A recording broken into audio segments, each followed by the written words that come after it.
जय हिंद दोस्तों, मैं नईम शर्मा आप सभी का स्वागत करता हूं। आशा करता हूं आप सब एकदम अच्छे हैं, एकदम बेहतरीन हैं। एक बार सारे प्यारे दोस्त बताएंगे आप सब कैसे हैं।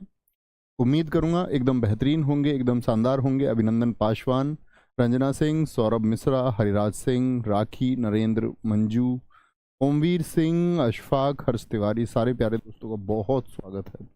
और दोस्त, हम आज एक नया चैप्टर शुरू करने जा रहे हैं जिसका नाम है आपका वाच्य। क्या बोलेंगे? जिसको हम बोलेंगे वाच्य। वाच्य मतलब बोलने का तरीका, वॉइस, कि हम किसी चीज को बोलते कैसे हैं, वो नियम कहाँ से आते हैं, वही वाच्य है। ठीक है, तो इस अध्याय को हम शुरू करेंगे। वाच्य, क्या आप मुझे बता सकता है कोई हम कितने नंबर अध्याय पर पहुंच चुके हैं? कोई छात्र अगर अध्यायों की संख्या लिख रहा हो। अध्याय हम शुरू करने जा रहे हैं आज वाच्य। वाच्य, क्या परिभाषा रहेगी मित्र वाच्य की? बड़े अच्छे से देखना, गौर करना। परिभाषा रहेगी वाक्य को बोलने का, वाक्य को बोलने का सही तरीका। बोलने का जो सही तरीका है, वाक्य को बोलने का सही तरीका ही क्या कहलाता है? वाच्य कहलाता है। देवेंद्र कुमार जी बोलेंगे किसको? वाक्य को बोलने का सही तरीका मतलब वाक्य को बोला कैसे जाएगा। अभी हम जानेंगे कैसे बोला जाता है, या आप चुनाव कैसे कर पाएंगे। ठीक है, लिखेंगे हिंदी भाषा, हिंदी भाषा में, हिंदी भाषा में, हिंदी भाषा में तीन वाच्य होते हैं। क्या होते हैं? हिंदी भाषा में तीन वाच्य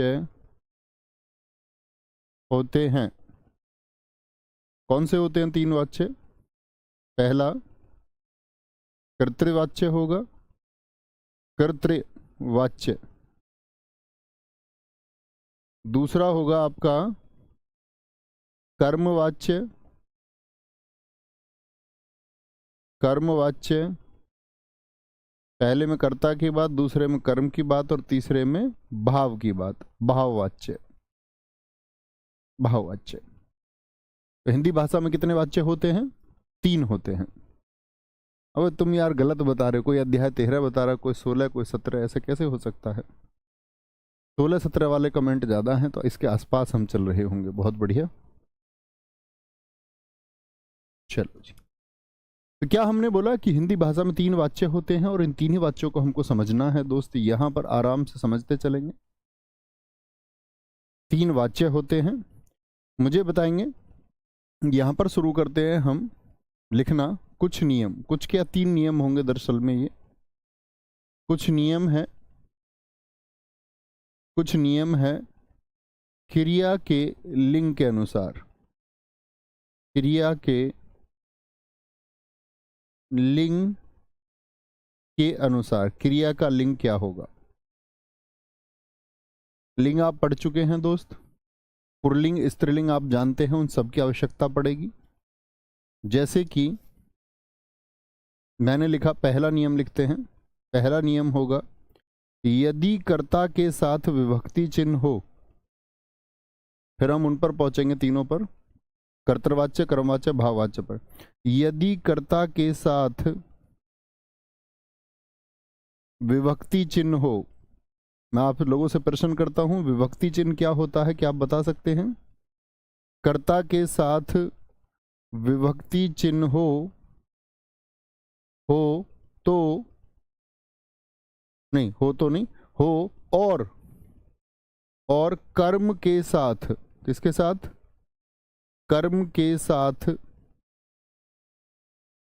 विभक्ति चिन्ह ना हो, और कर्म के साथ एक प्रश्न आना दोस्त तय है। बहुत छोटा सा चैप्टर है, बहुत छोटा सा। इन तीन नियमों पर यह चैप्टर हो जाएगा आपका।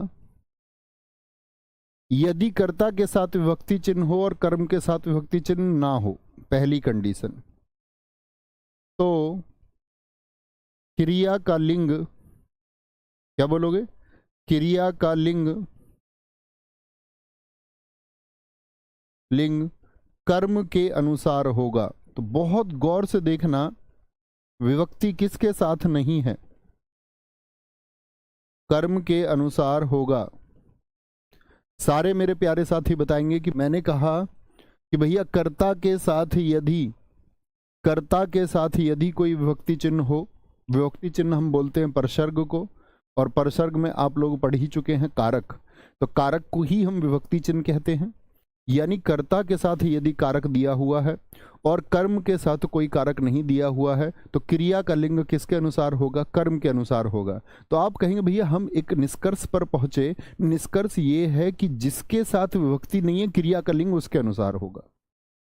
देखिए ध्यान से, कर्म के साथ विभक्ति नहीं है तो लिंग किसके अनुसार होगा, जिसके साथ विभक्ति नहीं है यानी कर्म के अनुसार होगा। बात समझे, उदाहरण के माध्यम से समझेंगे। बहुत सारे दोस्तों ने लिखा कि भैया विभक्ति चिन्ह कारक को कहते हैं।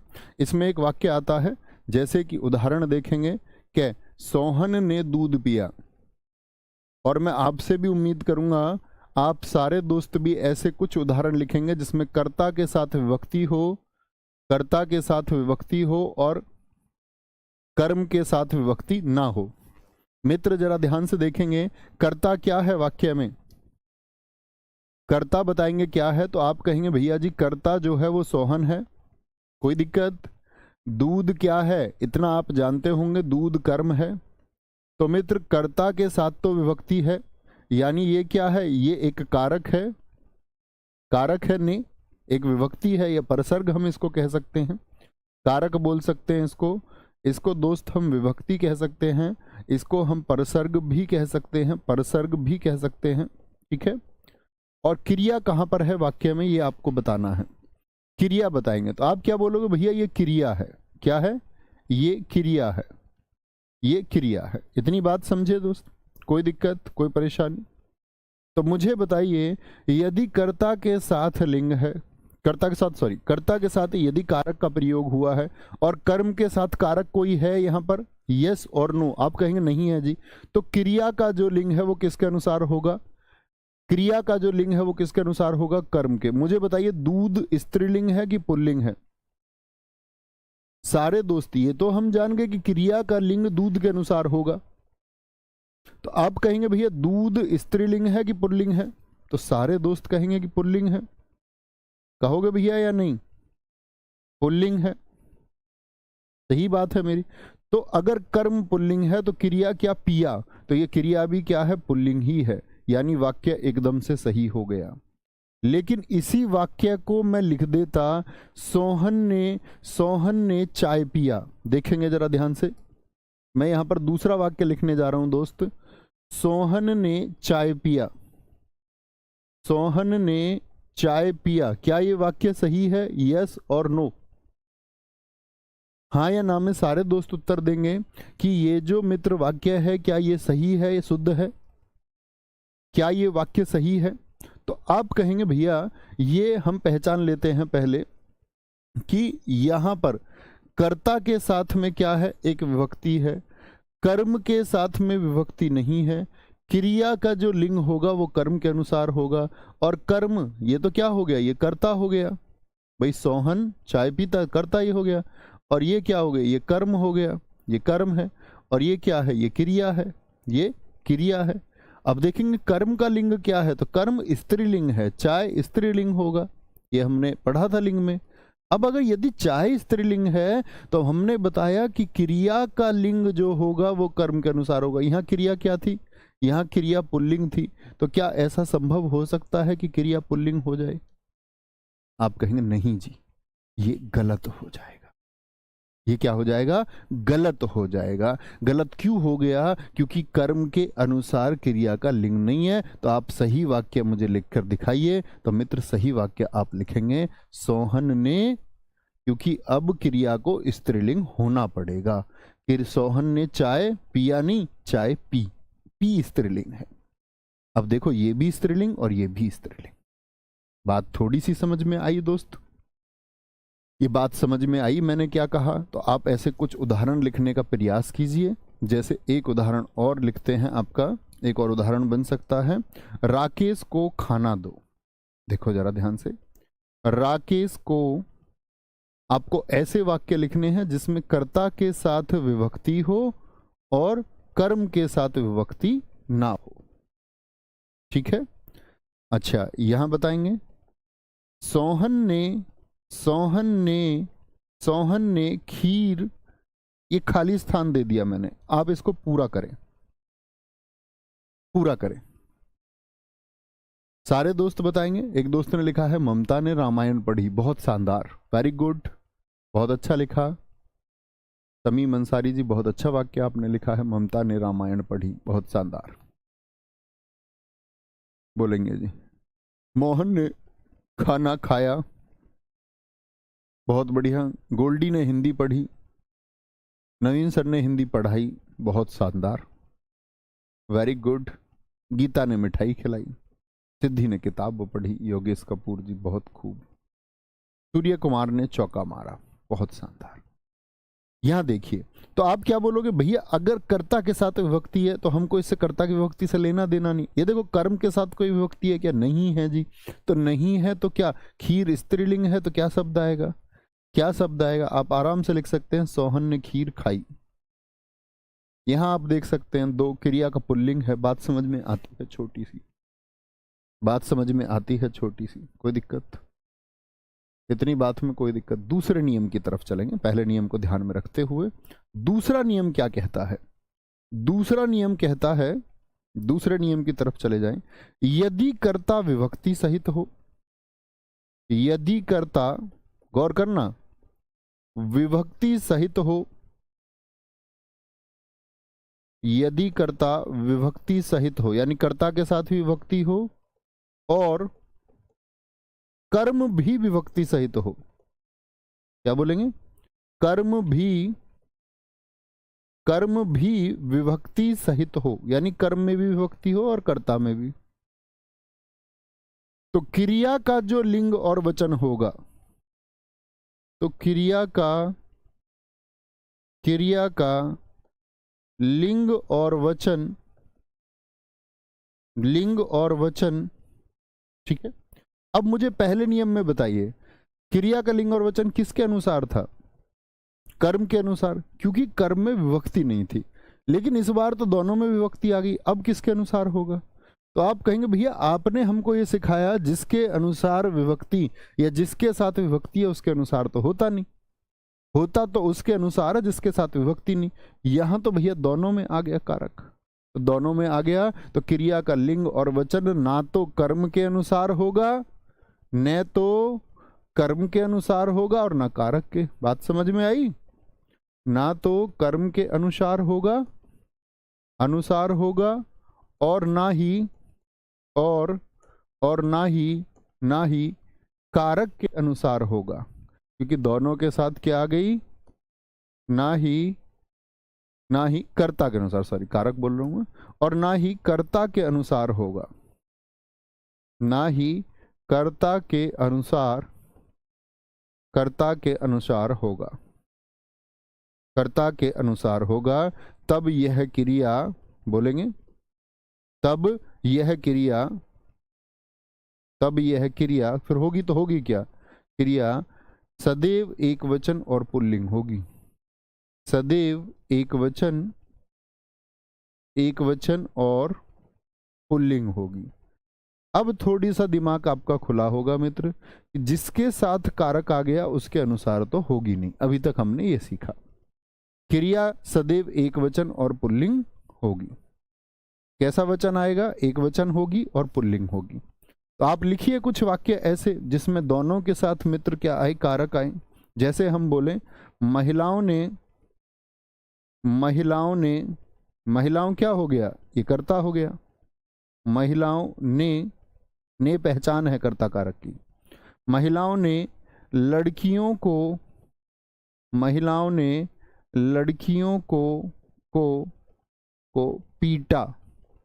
पीटा। क्या ये सही है? यस और नो। महिलाओं ने लड़कियों को पीटा। दूसरा हम लिखेंगे, पृथ्वी ने सूर्य का चक्कर लगाई। पृथ्वी ने सूर्य का चक्कर लगाई। अरे इतने छुटकू बच्चा तो नहीं है कोई जो अब कारक भी ना पहचान पाए कि कारक कहाँ है, कर्ता क्या है और कर्म क्या है। गिलहरी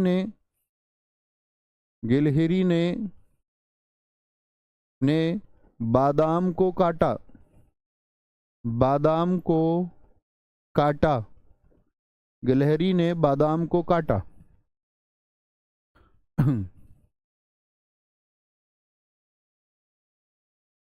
बोलेंगे, यहां देखेंगे। कोई दिक्कत कोई परेशानी? यहां पर देखो ध्यान से, मैंने कहा ये क्या है पहचानो, पहले क्रम से चलो। ये क्या है इसको पहचानो, ये कर्ता है, कर्ता के साथ में विभक्ति आ गई। ये क्या है, ये कर्म है, कर्म के साथ विभक्ति है कि नहीं है? आप कहेंगे दोनों में विभक्ति है। पृथ्वी ने, पृथ्वी क्या होगी, कर्ता होगी, कर्म हो गया सूर्य, ने और का दोनों के साथ विभक्ति है। ठीक है, यहां देखिए चक्कर लगाई, गिलहरी ने बादाम को काटा। अब देखना ध्यान से, तो आप कहोगे भैया जो क्रिया है, क्रिया मतलब पीटना, और पीटना का जो लिंग है वो किसके अनुसार होगा? आप कहेंगे किसी के अनुसार नहीं होगा, क्योंकि दोनों में विभक्ति आ गई। एक वचन होनी चाहिए और पुल्लिंग होनी चाहिए। तो क्या बोलेंगे, एक वचन है या नहीं है? बिल्कुल है। ऐसा तो नहीं है बहुवचन है कि महिलाओं ने लड़कियों को पीटे, तो पीटे बहुवचन नहीं है। तो क्या बोलेंगे, यहां पर क्या हो गया, ये क्रिया एक वचन है और पुल्लिंग है, यानी एकदम से सही है। पृथ्वी ने सूर्य का चक्कर लगाई, अब बाद में ई आया तो स्त्रीलिंग आ रहा है, तो क्या ये सही है? वाक्य दो को सारे दोस्त बताइए, क्या वाक्य दो सही है कि पृथ्वी ने सूर्य का चक्कर लगाया? आप कहेंगे दोनों में विभक्ति है, तो ना तो कर्ता के अनुसार ना कर्म के अनुसार, किसके अनुसार? तो लगाई तो पुल्लिंग नहीं होता। तो क्या बोलेंगे, पृथ्वी ने सूर्य का चक्कर, पृथ्वी ने सूर्य का चक्कर, ये गलत हो गया। और सही शब्द क्या होगा, सही शब्द होगा पृथ्वी ने सूर्य का चक्कर लगाया। एकदम से क्या हो जाएगा, लगाया एकदम से सही होगा। पुल्लिंग करना है, पुल्लिंग करना है। बहुत बढ़िया गगन प्रताप सिंह जी, आपने सही उत्तर दिया था। प्रेम किशोर जी का उत्तर एकदम सही है। गरिमा प्रजापति जी, बहुत शानदार। गिलहरी ने बादाम को काटा, ये एकदम से सही है। बादाम को काटी आ जाए तो आप कहेंगे गलत है। यानी हम अब तक दो स्टेप सीखे दोस्त आपका, क्या? अगर कर्ता के साथ में विभक्ति है, कर्ता के साथ में विभक्ति है, बोलेंगे। बहुत बढ़िया, हरिंद्र सिंह जी कह रहे हैं सर आपने दूसरा गलत लिखा। हाँ, गलत इसीलिए लिखा है कि आप लोग उसको देख के सही किए। ठीक है, क्या बोलेंगे? बहुत बढ़िया, आगे चलेंगे। नेक्स्ट, तीसरे नियम की आते हैं। अब बताओ तीसरे नियम में क्या हो सकता है, तीसरा नियम क्या हो सकता है? तो आप कहेंगे भैया एक में तो कर्ता के साथ विभक्ति आ गई, ठीक है, एक में दोनों के साथ विभक्ति आ गई। अब हम बात कर लेते हैं यदि कर्ता विभक्ति रहित हो। तीसरा नियम आएगा, यदि कर्ता विभक्ति रहित हो, यानी कि कर्ता के साथ में कोई विभक्ति ना हो। यदि कर्ता,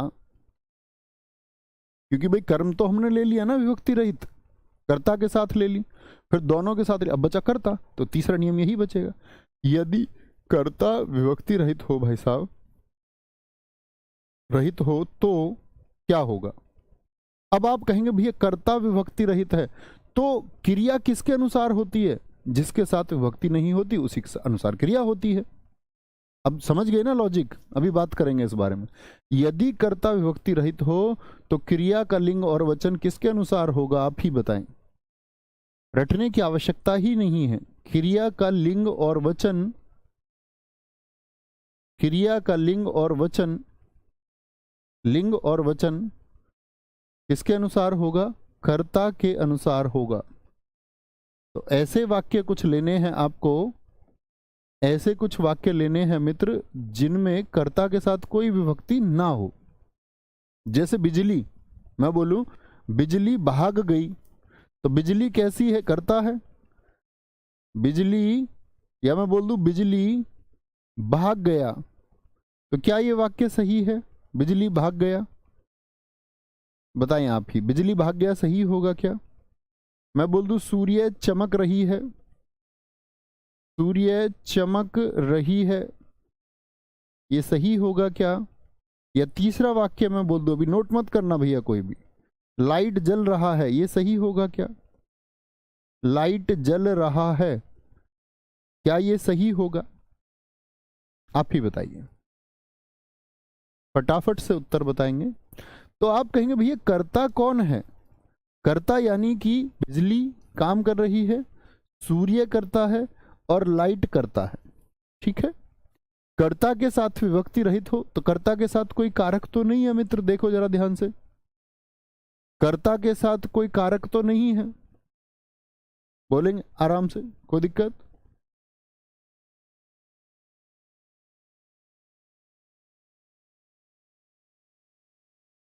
मित्र दीजिए क्रिया नहीं है, दीजिए आदेश है, दीजिए क्रिया नहीं है, वो एक आदेश है, इसीलिए वो दोनों में समान इस्तेमाल होता है। तो किसके अनुसार होगा? क्रिया का लिंग और वचन। तो क्रिया क्या है? भाग गया, या क्रिया का लिंग और वचन कर्ता के अनुसार। तो बिजली क्या है जरा पहचाने, तो आप कहेंगे बिजली स्त्रीलिंग है, बिजली स्त्रीलिंग है तो क्रिया इसके अनुसार होगी। सूर्य क्या है? सूर्य पुल्लिंग है, सूर्य पुल्लिंग है तो क्रिया इसके अनुसार होगी। लाइट क्या है? लाइट स्त्रीलिंग है, लाइट स्त्रीलिंग है तो क्रिया इसके अनुसार होगी। तो वो स्त्रीलिंग तो भाग गया थोड़ी होगा, फिर क्या होगा? भाग गई होगा, समझे? क्या हो जाएगा? भाग गई। ठीक है, सूर्य चमक रहा है होगा, या पुल्लिंग है तो क्या होगा? रही है हो सकता है क्या? आप कहेंगे नहीं भैया, रही है नहीं हो सकता, क्या होगा? रहा है। सूर्य चमक रहा है।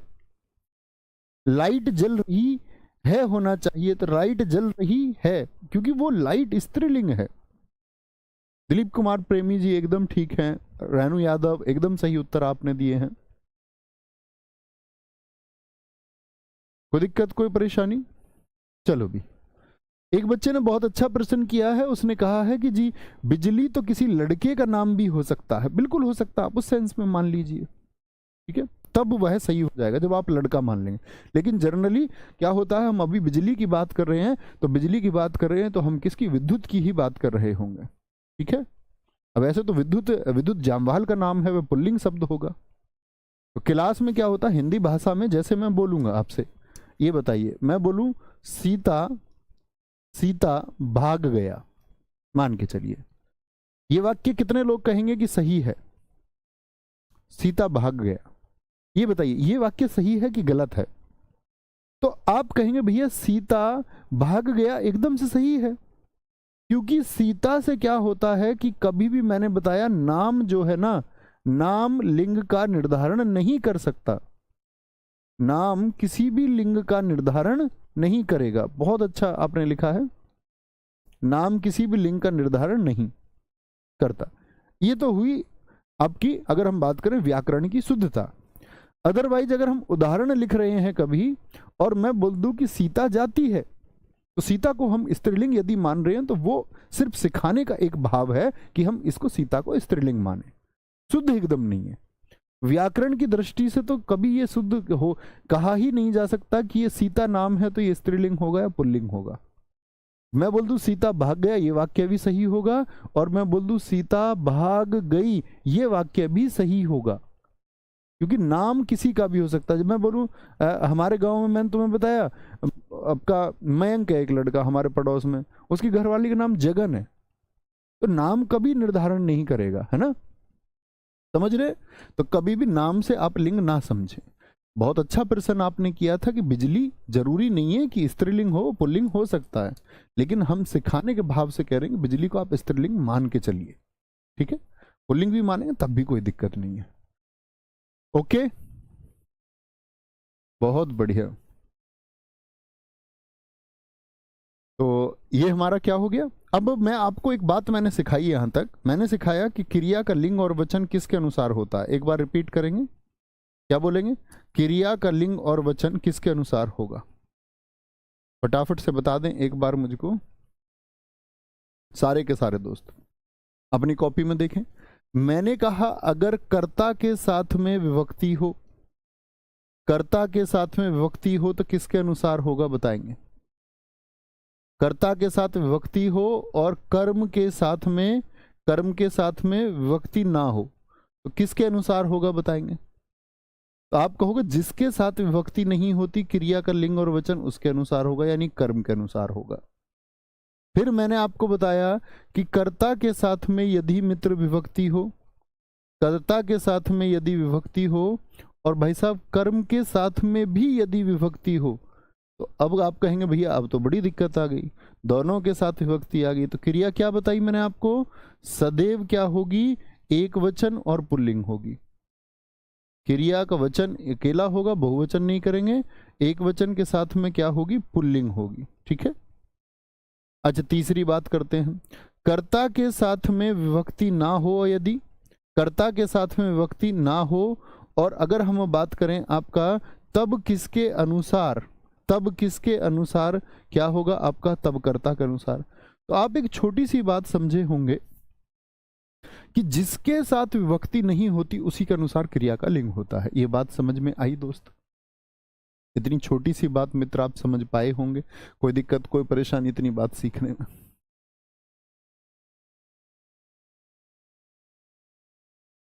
सर जी मेरी माताजी का नाम अशोक और पिताजी संतोष। बहुत बढ़िया, हाँ बिल्कुल वही मैं बता रहा हूँ। नहीं, हिंदी भाषा कहती भी नहीं कि नाम देख के आप क्रिया बता दें उसकी कि ये क्रिया कौन सी है। सर मेरे पड़ोस में एक भैया का नाम संजू है, तो संजू नाम क्या होता है? संजू लड़के का ही नाम होता है, लड़की का भी होता है क्या संजू नाम? हो सकता है। ठीक है, कोई दिक्कत? इतनी बात में मित्र कोई दिक्कत, कोई परेशानी? अच्छा जी, ये तो हुई क्रिया की बात। तो अब हम आपको वाच्य पढ़ाना शुरू करेंगे, और वाच्य पढ़ना शुरू आप भी करें, इन सब की जरूरत पड़ेगी। पहला कौन सा वाच्य मैंने आपको बताया? पहला वाच्य मैंने आपको बताया कृतर्वाच्य। ठीक है, इसको बोलते कर्तृवाच्य। नाम कर्ता आ रहा है, क्या बोलेंगे? यदि वाक्य में प्रयुक्त, यदि वाक्य में प्रयुक्त प्रयुक्त क्रिया का, प्रयुक्त क्रिया का, क्रिया का लिंग और वचन, क्रिया का लिंग और वचन, और वचन कर्ता के अनुसार, किसके अनुसार? कर्ता के अनुसार, कर्ता के अनुसार बदले। ठीक है, कोई भी वाक्य है उसमें जो क्रिया है, क्रिया का जो लिंग और वचन है वो यदि कर्ता के अनुसार बदल रहा है, कर्ता के अनुसार बदल रहा है। ठीक है, दूसरी बात नोट करेंगे, कृतर्वाच्य में, कृतर्वाच्य में क्रिया अकर्मक और सकर्मक, अकर्मक और सकर्मक दोनों हो सकती है। अब आप लोगों को मैं दोस्त पढ़ा चुका हूं सकर्मक क्रिया क्या होती है, याद है ना? सकर्मक और अकर्मक क्रिया, कर्ता फाइंड आउट कीजिए, कर्ता को ढूंढो, क्रिया को ढूंढो, कर्ता और क्रिया के बीच में क्या लगा के प्रश्न करो। ठीक है, आगे आइए। यदि वाक्य में प्रयुक्त क्रिया का लिंग और वचन कर्ता के अनुसार बदलता है तो कृतवाच्य होगा, और कृतवाच्य में जो क्रिया होगी वो अकर्मक और सकर्मक दोनों हो सकती है। जैसे कुछ वाक्य लिख के देखते हैं। मैंने बोला आपसे कि एक उदाहरण हमने लिख के देखा, रोहन क्रिकेट खेलता है, रोहन क्रिकेट खेलता है। बड़े स्टेप से सीखना, अच्छे से सीख पाएंगे। रोहन क्रिकेट खेलता है,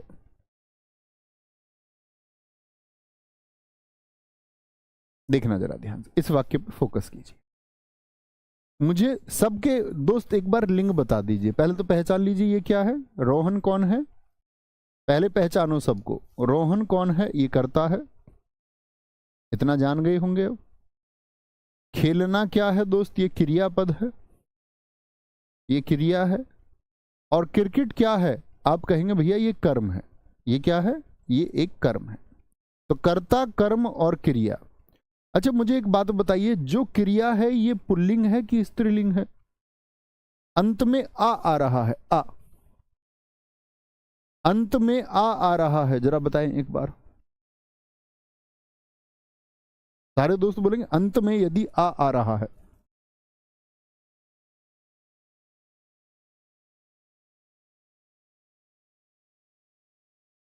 बोलेंगे भी फटाफट से। अनूप सिंह जी बहुत अच्छे, बहुत शानदार, बात को समझे।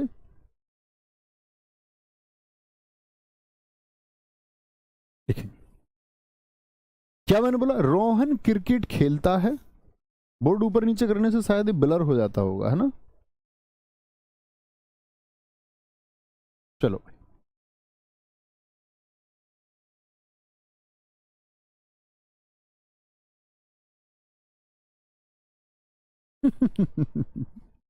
रोहन क्रिकेट खेलता है, तो मुझे बताए क्रिया का जो लिंग होगा वह क्या होगा। सारे दोस्तों ने कहा पुल्लिंग होगा, इस बात में तो किसी कोई दिक्कत नहीं।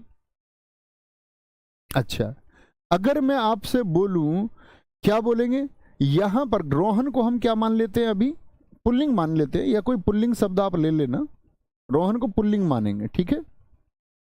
ऐसा नहीं है अब आप जिद करने लग जाओ, नहीं जी रोहन, अभी आपने बताया कि रोहन तो भैया पुल्लिंग और स्त्रीलिंग कोई भी हो सकता है, तो आप रोहन की जगह लड़का लिख लीजिए शब्द, तब श्योर हो जाएगा ना। आप लड़का लिख सकते हैं, लड़का क्रिकेट खेलता है, ठीक है, लड़का क्रिकेट खेलता है, ये शब्द ले लो, ये ले ही लेते हैं, लीजिए। शक की गुंजाइश ही नहीं छोड़ते, एकदम शुद्धता के साथ चलते हैं। अदरवाइज नाम लिखा करे उदाहरण में तो उसको मान लिया करो। क्या बोलेंगे, लड़का क्रिकेट खेलता है, अब भी करता यही है। अच्छा मुझे बताइए कि अभी जो क्रिया का लिंग है वो किसके अनुसार है। क्रिया का लिंग सारे दोस्तों ने बताया पुल्लिंग है। यहीं पर दोस्त मैं अगर उसने बोला कि क्रिया का लिंग और वचन कर्ता के अनुसार होगा, यानी कर्ता चेंज होगा तो फिर तो लिंग भी बदलना चाहिए। तो जैसे देखते हैं, मैं इसी वाक्य को लिखूं लड़की, तो वाक्य क्या बन जाएगा, क्रिया का लिंग भी क्या हो जाएगा। तो सबसे पहले आपको क्रिया का लिंग पहचानना है, क्रिया का लिंग पहचानना है, और फिर क्या करना है आपको, क्रिया का लिंग पहचान के उसमें कर्ता को बदल के देख लेना है, यानी कर्ता का लिंग बदल के देख लीजिए। और कर्ता का लिंग यदि आप बदलेंगे तो मित्र क्या उत्तर आएगा, आप कहेंगे जी हाँ भैया ऐसा ही हो रहा है, यानी लड़की क्रिकेट क्या आ जाएगा। अब क्रिया कैसी हो गई देखना जरा, खेलती है, ये क्यों बदल गई क्रिया, तो आप कहेंगे भैया ये स्त्रीलिंग क्यों हो गई, क्योंकि किसके अनुसार बदल रही है, कर्ता के अनुसार इसमें परिवर्तन हुआ है। चूंकि कर्ता स्त्रीलिंग हो चुका है, कर्ता स्त्रीलिंग हो चुका है, इसलिए क्रिया भी मित्र क्या हो चुकी है, स्त्रीलिंग हो चुकी है। कोई दिक्कत, कोई परेशानी, बोलो जी। इस बात में किसी को कोई दिक्कत कोई परेशानी, बोले एक बार। एक और वाक्य मैं आपको लिखता हूं, जैसे देखना, का खा गा लिखते हैं। एक वाक्य मैंने लिखा, स्त्रियां बाजार में घूम रही हैं, बाजार में घूमती हैं, ऐसे लिख लेते हैं जिसमें स्त्रीलिंग साफ हो। भैया क्या बोलोगे, क्रिया का लिंग पहचानिए जरा क्या है, तो आप कहेंगे भैया क्रिया का लिंग हो गया स्त्रीलिंग। क्यों जी, किसके अनुसार है, कर्ता के अनुसार है, कर्म के अनुसार नहीं है। कर्म तो क्या है, कर्म तो बाजार है, तो बाजार के अनुसार नहीं है। तो स्त्रियां बाजार में घूमती हैं, क्या सच में ये कर्ता के अनुसार है, तो कर्ता का लिंग बदल के देखिए, तो कर्ता का लिंग अभी क्या है, स्त्रीलिंग है, तो कर्ता को पुल्लिंग बना के एक वाक्य लिख के दिखाओ। इसी वाक्य में एक टास्क मैंने तुमको दी कि जो कर्ता है उसको पुल्लिंग लिखो, बोलो पुल्लिंग लिखो उसको। तो आप कहेंगे भैया पुल्लिंग कभी भी लिखेंगे हमेशा बदलेगा, नहीं तो वाक्य अशुद्ध हो जाएगा, वाक्य अशुद्ध हो जाएगा। फिर जैसे मैं बोल दूं आपका स्त्रियां एक स्त्रीलिंग शब्द है, इसको आप लिखो बाजार में, कुछ कर लो आप, अपना पुरुष शब्द बना लो कोई। सारे दोस्तों से एक वाक्य देखना चाहूंगा मैं, तो आप बोलोगे कि कई पुरुष, या पुरुष बोल दूं मैं, पुरुष पुरुष बाजार में, बाजार में, बाजार में, अब घूमती की जगह क्या आ जाएगा ये बता दो। तो पुरुष, क्योंकि एक पुरुष की बात नहीं कर, पुरुष बाजार में घूमता है, एक मान ले तो इसको एक लिख देंगे, या पुरुष बाजार में घूमता है भी लिख सकते हैं। और यदि पुरुष बाजार में घूमते हैं तो बहुवचन हो जाएगा, फिर है में बिंदी लगानी पड़ेगी। एक वचन से ही कर लीजिए, कोई दिक्कत नहीं।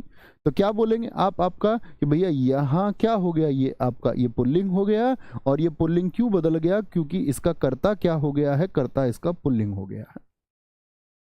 पुरुष बाजार में घूमते हैं, सर्वेश यादव जी ने बहुत अच्छा लिखा है। बहुत सारे दोस्तों ने लड़के बाजार में घूमते हैं।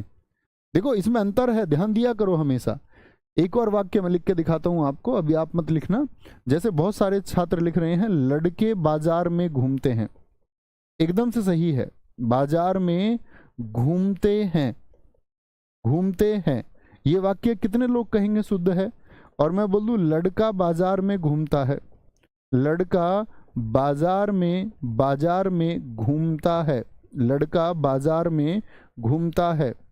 ये शुद्ध है, ये नहीं है, क्योंकि यहां बहुवचन हो गया, लड़के बहुत सारे हो गए, तो यहां बिंदी लगाया करो बाद में, घूमते हैं। ठीक है, ये हम वाक्य शुद्धि में सीखेंगे भी, सीखेंगे भी। व्यक्ति बाजार में घूमते नहीं, व्यक्ति स्त्री या पुरुष नहीं होता, उससे भी डिसाइड, व्यक्ति से भी नहीं पता चलेगा, व्यक्ति में स्त्री पुरुष दोनों आते हैं बच्चे। कोई दिक्कत, कोई परेशानी, बात समझे?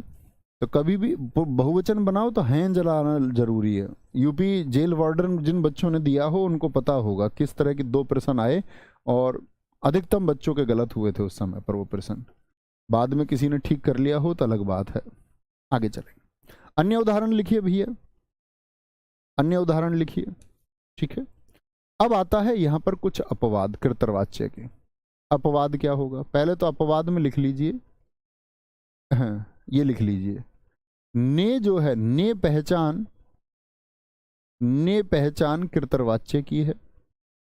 कभी कभी आपको पेपर में मिलेगा भी लिखा हुआ, ने से कोई वाक्य हो तो कृतवाच्य चुन लेंगे। ने पहचान कृतवाच्य की होती है, ने पहचान कृतवाच्य की होती है। जैसे कुछ उदाहरण मैं लिखने जा रहा हूं। उदाहरण है, लड़की ने अखबार पढ़ा, लड़की ने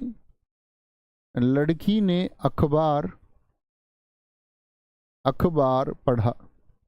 देखना भाई साहब, लड़की ने अखबार पढ़ा। तो यहां मुझे एक बात बताइए, लड़की ने अखबार पढ़ा, तो अखबार पढ़ा क्या हो गया, पुल्लिंग हो गया। अब आप कह रहे हैं भैया अगर ये कृतवाच्य है, कृतवाच्य में आपने बताया कि जो लिंग है वो किसके अनुसार होगा, कर्ता के अनुसार होगा। तो कर्ता तो स्त्रीलिंग है, यहां तो ये पुल्लिंग हो गया, ये तो इसके अनुसार नहीं है। इसके अनुसार तो ये होना चाहिए लड़की ने अखबार पढ़ी, तो कर्ता के अनुसार तो नहीं हो रहा। तो यहां पर याद रख लो दोस्त, आपका कर्ता के साथ यदि विभक्ति हो, कौन सा नियम लगेगा, कर्ता के साथ यदि विभक्ति हो और कर्म के साथ विभक्ति ना हो, तो क्रिया का लिंग किसके अनुसार होगा, कर्म के अनुसार होगा। ये मैंने आपको बताया था, समझे बात को। तो लड़की ने अखबार पढ़ा, तो कभी भी ने आ जाए। जैसे दूसरा हम एक वाक्य लिखते हैं इस पे, लड़के ने रोटी खाई, ये भी किसके अनुसार है, रोटी खाई। खाई क्रिया का लिंग बताए क्या है, स्त्रीलिंग है कि पुल्लिंग है, सारे मित्र बताएंगे ये किसके अनुसार है। तो आप कहेंगे भैया ये भी किसके अनुसार बदल रहा है, कर्म के अनुसार बदल रहा है। किसके अनुसार, कर्म के अनुसार बदल रहा है।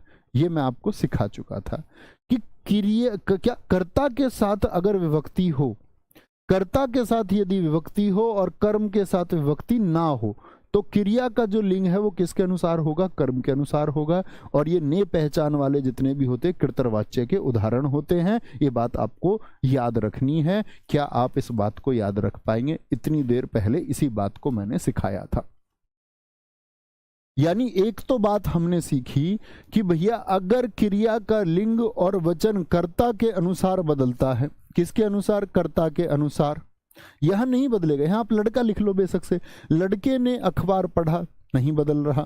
यहां आप लड़की लिख दो, लड़की ने रोटी खाई, नहीं बदलेगा। ये क्यों नहीं बदल रहा, क्योंकि मित्र बदल ही नहीं सकता। क्योंकि हमने एक नियम पढ़ा हिंदी व्याकरण का कि यदि कर्ता के साथ विभक्ति और कर्म के साथ विभक्ति ना हो, तो जिसके साथ विभक्ति ना हो लिंग का चुनाव उसी के अनुसार होगा जो विभक्ति रहित होता है। इतनी बात याद रखेंगे, कोई दिक्कत कोई परेशानी। एक बच्चे ने लिखा नवीन गुरुजी ने क्लास लिया, क्या ये सही है? बोलो भाई, नवीन गुरुजी ने क्लास लिया। एक बच्चे ने लिखा है क्लास, मतलब उन्होंने सही लिखा है, मैं उसको गलत लिख रहा हूं। क्लास लिया, क्या ये सही होगा? बताएं एक बार, क्या बोलेंगे?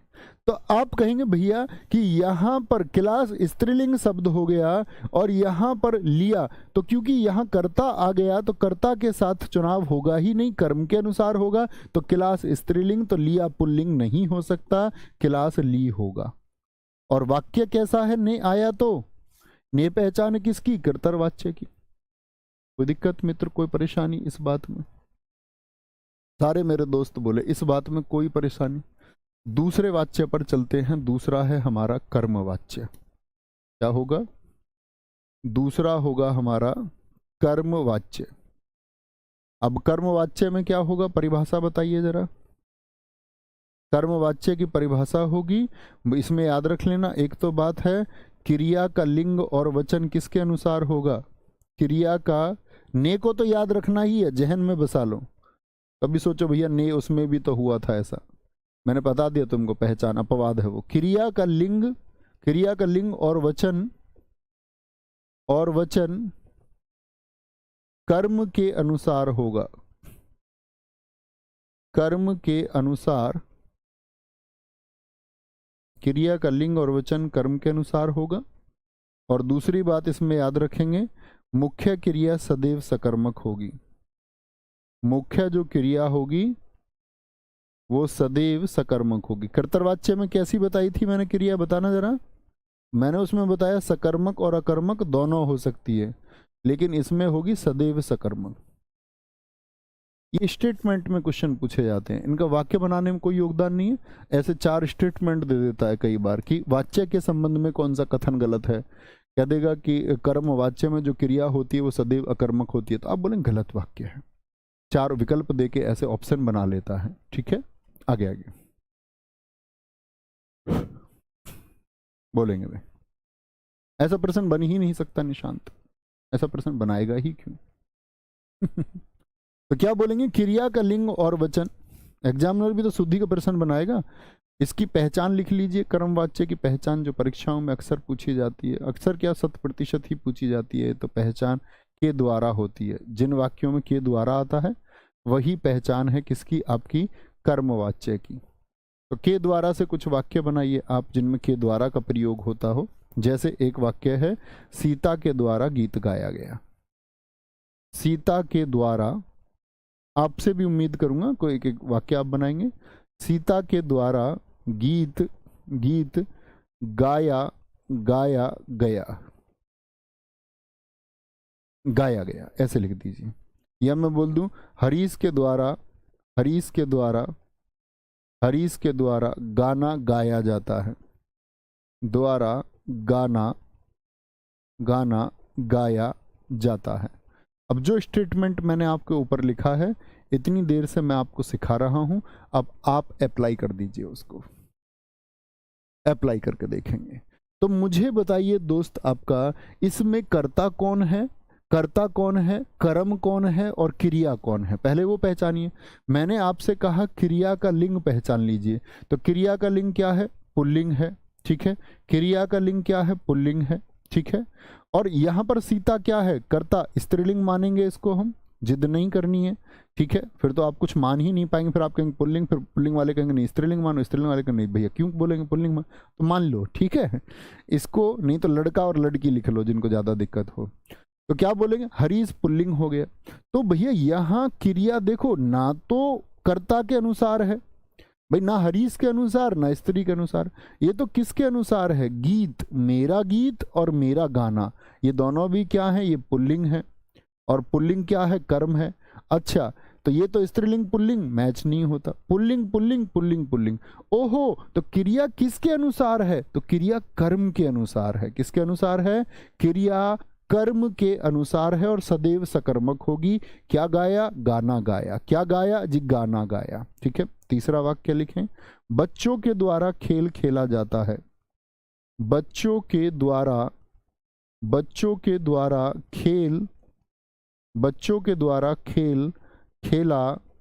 खेल खेला जाता है। बच्चों के द्वारा खेल खेला जाता है। ठीक है, बच्चों के द्वारा खेल खेला जाता है बोलेंगे। बहुत अच्छा लिखा है जूली देवी जी, वेरी गुड। श्याम के द्वारा बंसी बजाई गई। श्याम के द्वारा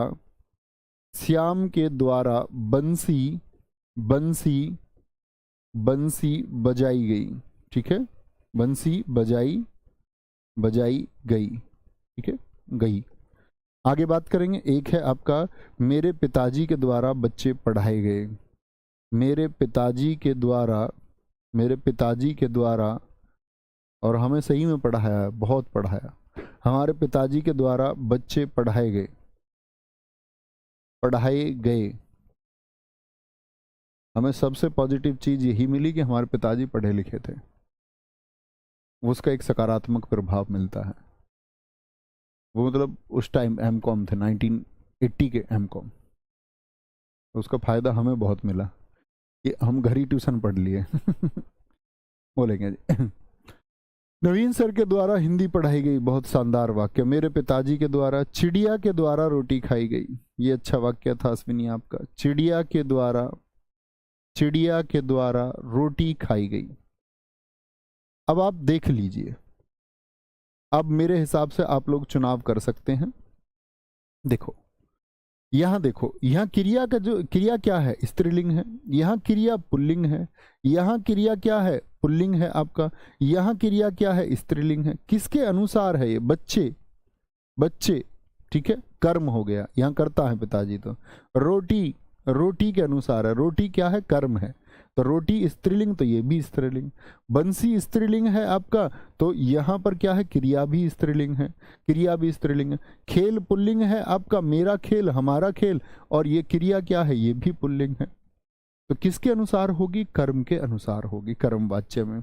राम के द्वारा रावण को मारा गया, बहुत बढ़िया, बहुत शानदार। शिक्षक के द्वारा उपहार दिया गया, अंकित मौर्य जी, बहुत अच्छा वाक्य है। अमित यादव जी लिख रहे हैं भारत पाक युद्ध में सहस्त्रों सैनिक मारे गए, बहुत बढ़िया। सहस्त्रों सैनिक मारे गए, तो सैनिक के लिए क्या है आपका? पुल्लिंग शब्द आया। सहस्त्रों तो बहुवचन था, तो इसीलिए बहुवचन आया। क्रिया का लिंग और वचन, भाई आपने लिखा सहस्त्रों सैनिक, जैसे यहाँ देखो बच्चे क्या है? बहुवचन है, तो क्रिया भी क्या हो गई? पुल्लिंग और बहुवचन हो गई। ठीक है, माँ द्वारा मिठाई बनाई जाती है। समीम अंसारी जी, बहुत बढ़िया, आप हमेशा अच्छे उदाहरण लिखते हैं दोस्त। ठीक है, कोई दिक्कत, कोई परेशानी? आगे आते हैं, बात समझे। तीसरा कौन सा होता है? तीसरा होता है भाववाच्य, और सबसे ज्यादा उदाहरण इसी के आते, असमर्थता के आते हैं। क्या बोलोगे? भाववाच्य। ये क्या होगा? यहां पर दिखेंगे। इसमें याद रख लेना, सबसे ज्यादा पूछा जाता है भाववाच्य में, याद रख लेना मुख्य क्रिया सदैव अकर्मक होती है।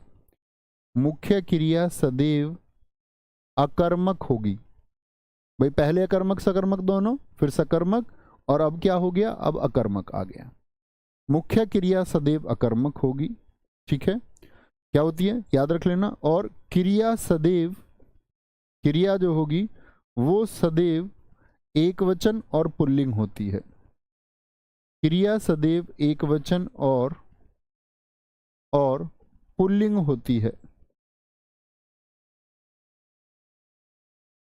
एक वचन और पुल्लिंग होती है। पुल्लिंग होती है। भाई साहब पुराने चैप्टर्स का रिवीजन करते हुए चल भी रहे हो या नहीं? मस्ती में जो पढ़ लिया ठीक है, फिर रिवाइज नहीं करते होगे उसको।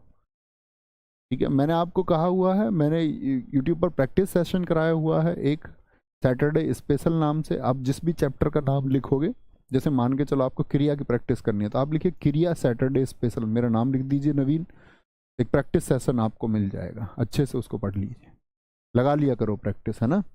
तो क्रिया सदैव एक वचन और पुल्लिंग होगी, तो दोस्त इसमें क्या बनता है आपका, और साथ में एक बात और आती है आपका क्या बोलेंगे?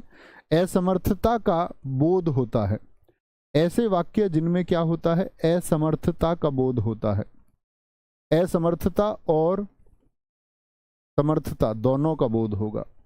असमर्थता और समर्थता दोनों का बोध होता है। दोनों का बोध होता है। बोध मतलब ज्ञान होता है। तो मित्र जरा देखना, असमर्थता का बोध कैसे? जैसे कुछ वाक्य हम लेते हैं इसमें। मैं बोल दूं रमेश से बोला नहीं जाता, तो ये असमर्थता है कि नहीं है? हाँ या ना? रमेश से क्रिया आप देख ही सकते हैं, हमेशा एक वचन रहेगी और पुल्लिंग होगी।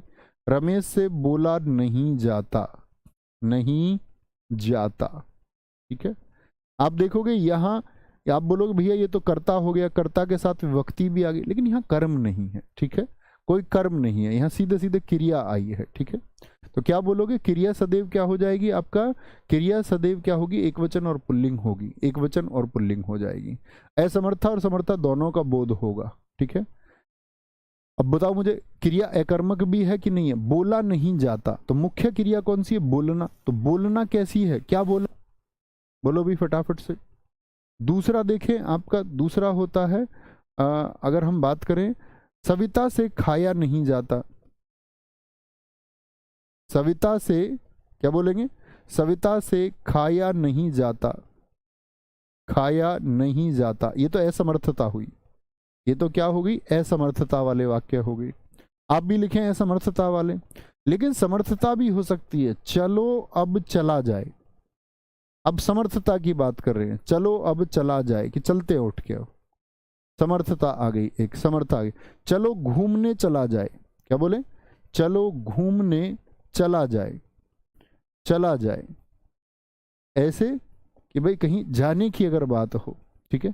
जैसे रमेश से बोला नहीं जाता, इसको हम समर्थता में ऐसे भी बोल सकते हैं। रमेश से बोला जाता है, रमेश से बोला जाता है, रमेश से बोला जाता है, सॉरी, रमेश से बोला जाता है। इसी को हम ऐसे लिख सकते हैं, सविता से खाया जाता है। सविता से खाया नहीं जाता, ये लिखा ना, सविता से खाया जाता है। तो आप समझ सकते हैं कि खाया नहीं जाता और खाया जाता दोनों आएंगे, समर्थता भी और असमर्थता भी। ये असमर्थता और समर्थता दोनों किसके होते हैं? भाववाच्य के होते हैं। जैसे कन्हैया कश्यप जी ने लिखा, मोहन से लिखा नहीं जाता, मोहन से चला नहीं जाता। बहुत बढ़िया।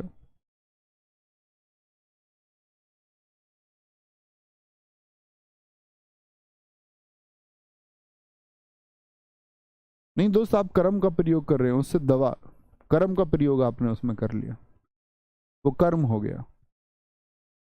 निशांत जी वो कर्म हो गया। सर पहचान नकारात्मक वाक्य लिख सकते हैं क्या? नहीं, नकारात्मक, ये नकारात्मक कहाँ है? नकारात्मक नहीं लिखना है। पहले होता था कि हम कई बार इसमें नकारात्मक लिखते थे, पहले सिर्फ इतने उदाहरण मात्र इसमें पढ़ाए जाते थे, लेकिन ऐसा नहीं है। नकारात्मकता के साथ में सकारात्मकता भी होगी और असमर्थता के साथ में समर्थता भी होगी। दादी से चला नहीं जाता, और समर्थता की बात करेंगे तो क्या बोलेंगे? इस वाक्य को बना के दिखाओ, दादी से चला नहीं जाता, इसको समर्थता में व्यक्त करो। ये तो असमर्थता हो गई कि असमर्थ है चलने में। चला नहीं जाता, इसको अगर समर्थता में व्यक्त करें तो आप पहचान पाओगे? समर्थता में व्यक्त करें, बताएं जरा, सारे दोस्त बनाएंगे तो क्या बोलेंगे? दादी से चला नहीं जाता, ये तो असमर्थता हुई, तो आप इसको बोलेंगे दादी से चला जाता है, दादी से चला जाता है। मुझसे हंसा नहीं जाता, बहुत बढ़िया। बोलेंगे जी सोहन से पढ़ा जाता है, वेरी गुड, बहुत शानदार। मूर्खों से पढ़ा नहीं जाता, ये सही है। चलो भाई दिखाएं ऊपर बच्चे ने क्या कमेंट किया है, ऊपर ऊपर थोड़ा सा ऊपर। ये सर आपने पढ़ाया था कि दोनों के साथ आए तो हमेशा भाववाच्य होगा। सर अरे भाई ऐसा कैसे हो जाएगा, कैसी बात करते हो? दोनों के साथ आए तो किसी के अनुसार नहीं होगा। फिर मैं आपको पहचान करा रहा हूं कि जहां विभक्ति ना हो उसके अनुसार होता है। कर्ता के अनुसार, कर्ता के साथ नहीं है तो उसके अनुसार, कर्म के साथ नहीं है तो उसके अनुसार, और दोनों के साथ है तो किसी के भी अनुसार नहीं। तो कॉमन सी बात है, ऐसा क्यों पढ़ा हूं भाई? कोई दिक्कत, कोई परेशानी? बाकी इसको आप करेक्ट कर लेना, अगर कोई पहले इशू था किसी बैच में, अगर लग रहा हो आपको कोई गलती हुई है तो आप अभी ठीक कर सकते हैं उसको, कोई दिक्कत नहीं है। हो सकता है कोई गलती मुझसे हुई हो, संभव है, गलती हो सकती है भाई। I am not artificial intelligence man. दादी से अभी भी चला जाता, ये भी ठीक वाक्य आपने लिखा है। प्रशांत से पढ़ा जाता, प्रशांत से अभी भी पढ़ा जाता है। चलो अब सोया जाए, बहुत अच्छे वाक्य आपने लिखे हैं। तो कल मिलते हैं नए अध्याय के साथ में, ठीक है। कल नया अध्याय हम शुरू करेंगे, शायद वर्तनी शुरू करें, मैं देख लूंगा एक बार, कोई जरूरी चैप्टर ऐसा बीच में रह तो नहीं गया, वो मैं टैली करता रहूंगा। बस आप पढ़ते रहिए और रिविजन करते रहिए। मिलते हैं कल। थैंक यू, नमस्ते, जय हिंद, जय भारत, जय मां सरस्वती। Thank you.